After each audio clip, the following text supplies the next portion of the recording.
The Hollywood Reporter asked some comedians for their worst heckler story. Hi, I'm Johnny Mac with your Daily Comedy News. Bill Burr said, the first time I got heckled at Dick Doherty's Comedy Vault, there's the name of a club, it wasn't a bad heckle. It just never happened to me before, and I totally lost my place after the interaction. My mind was completely blank, and 30 people were staring at me like, and? Tom Segura said, I got heckled in Baltimore on my current tour, and I slammed the guy, and he popped off again, so I said something back. Then a moment later, there was chaos I couldn't quite make out in the balcony.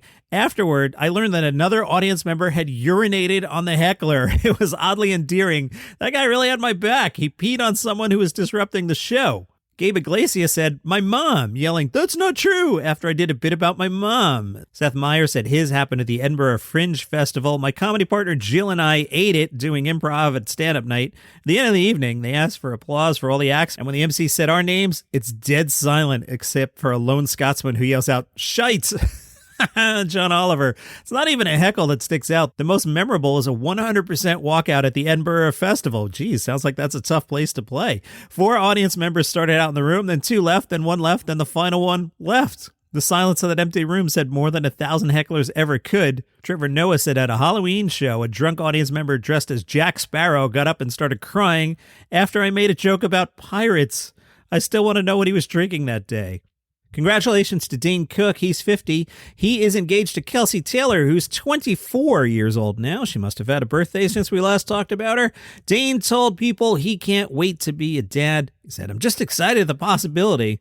Kelsi's sister just had her second baby, and I love seeing her with the kids. She loves it. I love kids.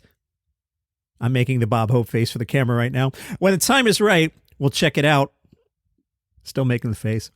I can see myself, hopefully, as the kind of dad that loves to listen, loves to be there, loves to collaborate, but still teach you to set those boundaries. I'm cracking myself up. Leave it in. But still teach you to set those boundaries and only want to pull the best out of yourself. I was just talking to Kelsi about it the other day, saying, I like that mix of the idea that there's fun, there's joy and energy, but you still want boundaries. My dad was good at being the disciplinarian when he wasn't being fun.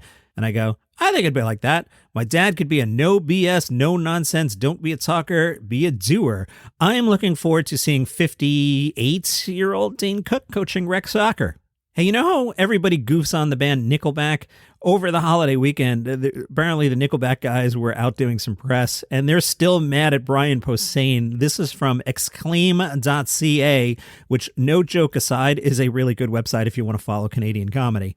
The original joke from a million years ago, Brian Posehn had joked, no one talks about the studies which show that bad music makes people violent. Like, Nickelback makes me want to kill Nickelback. They're horrible, just trust me. Nickelback's Chad Kroeger talked about Nickelback jokes and said there were these milestones that started the snowball rolling. Some comedian, I'm going to have to go find the guy's name so I can bomb his house, made this crappy crack about us, and he's on Comedy Central. They took that, they put it in a commercial for that one show.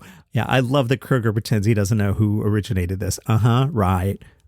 Kroeger continued, and that played on Comedy Central for 6 months straight, this Nickelback joke that starts the whole thing going. That's what really started, and it started making its way into movies, and we get all this stuff. Natasha Leggero has a new book. It's called The World Deserves My Children. In it, she wrestles with her own existential dread about the future and shares her distinct journey, both physical and mental, to becoming a mother in her 40s. She worked on the book during the pandemic. She said during lockdown, every comic idea, impulse, and thought went into the book. Usually I'd be doing stand-up and touring or working on a TV show. After examining this topic for 3 years from all these different angles, I came to the conclusion that yes, we should have children. The world deserves our children. We can't just let the idiots have kids. She talked about growing up in the Midwest and says, I wasn't brought up around people who had cleaning ladies and nannies. In Hollywood, you see all these kids being brought up that way. I think it was a very down-to-earth upbringing, complete with working at a grocery store, mowing lawns, working at a Jewish community center. I had all these jobs that informed my work ethic and made me able to work so hard at stand-up when I really sucked at it. I'm really happy for that. Kumail Nanjiani was the guest on the Good One podcast. He talked about his roots in Chicago comedy and said, for a long time I was in Chicago. I was just waiting for, God to speak to me. Which is how everybody was then. They were like, you can't force it. You have to wait for the heavens to open up, which is such BS. At one point, I decided I'd write for at least 10 minutes every day, and that changed my life because sometimes it would be just 10 minutes, but most of the time I'd go longer. I had to write for at least 10 minutes without stopping or deleting anything or judging, so that really took the pressure off because sometimes I'd feel like anytime I'd write, it had to be really good. When I took the pressure off having to be good, it genuinely changed my life in many ways. In the beginning, it was all one-liners. In a minute, I could tell 4 or 5 jokes. Everything was written down. I'd always write down everything, and I would have this big Word doc where the laugh lines were. I'd have it in bold. I had a few years where I was honestly feeling very confident in my stand-up, and that's what I miss most. When I was first doing stand-up in Chicago, like I said, all my jokes were one-liners, and that really is how I am off stage. Before that, I wasn't like that. I had a sort of a persona on stage because I was so nervous, so my thing on stage was to be very nervous. Pete Holmes still makes fun of me all the time. He does an impression of old Kumail. It's not flattering. I've seen that impression. It is really, really good. His new Kumail sucks too, because I was nervous. There were only certain kinds of jokes I could do. I couldn't really do anything that was personal. Even like I watched a movie or something that happened to me, I couldn't do it. Do me a favor when you're on YouTube, go to Daily Comedy News and hit subscribe, trying to get up to 1,000 subscribers to get into the monetization program. Appreciate it. Hey, I have a trivia story. It's Wednesday, so it's trivia night. By the way, if you want to support the show, a good way you can support the show is go to buymeacoffee.com/dailycomedynews. Throw $5 in the tip jar. Most days, I'll go to the National Donuts chain. I'll get a large iced coffee with caramel and milk. But on Wednesday, I go to the brewery. We play some trivia. Now, last week, it was the eve before Thanksgiving, so we had the regular trivia. And as always, my team was doing really well and then wound up finishing 11th. We usually finish 9th. We were even worse last week. The teams were really good last week. So after that, because it was the kind of night you want to hang out later, the trivia guys, they broke out this app, and instead of team trivia, we were doing solo trivia, and we hung out. We kept doing it because basically we just want to have another beer. Anyway, we get to the end, and I'm in 22nd place, but the final question has some sort of how many points do you want to bet, kind of like Final Jeopardy. So I'm like, I don't care, I'll bet them all. And then the question was, which of these celebrities does not appear in Adam Sandler's Thanksgiving song? Longtime listeners know I can't stand Adam Sandler's comedy, but I had just done the Adam Sandler Thanksgiving episode for this podcast, so it was fresh on my mind, and I was like, I got this. The answer is Frank Sinatra does not appear in the song. So I won. What did I win? A pen. Thanks, trivia guys. Just for Laughs is like going all international. They're going back to Bermuda, February 15th to the 18th. How do I get on these trips?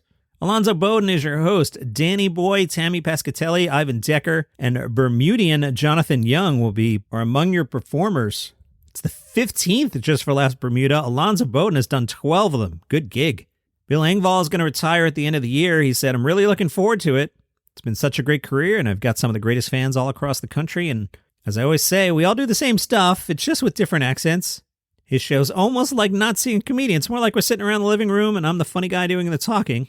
So if you're curious like I am why Bill is retiring, he said, during COVID, when I couldn't work, I found I wasn't missing it. That's when I knew it was time. I wanted to go out on my own terms, and this is the way to do it. I feel like I'm at the top of my game, and it's time. His last shows will have new material, also do some of the hits. We're going to talk a lot about the fact that I just turned 65 and stuff I'm having trouble grappling with, like technology. I tell the audience that now I know how my dad felt when VCRs first came out. We've got grandkids now, and I want to be part of their lives, and I want to start spending more time with my wife. The road's been kind of the mistress, and it's time to let her go. Bill's former blue-collar teammate Jeff Foxwothy spoke to the Star Tribune, who pointed out Jeff had to climb up a hill to get better cell service from his house, and he said, it's kind of who I am. I'm very blessed and thankful to be successful at doing this, but I don't have an aircraft hangar with 50 Porsches in it. I have a farm. That's what I did with my money. They asked him how come in his recent special he didn't do any redneck jokes, and Jeff said, I probably haven't done them on stage in 10 years. It's funny. It's what everybody remembers me for.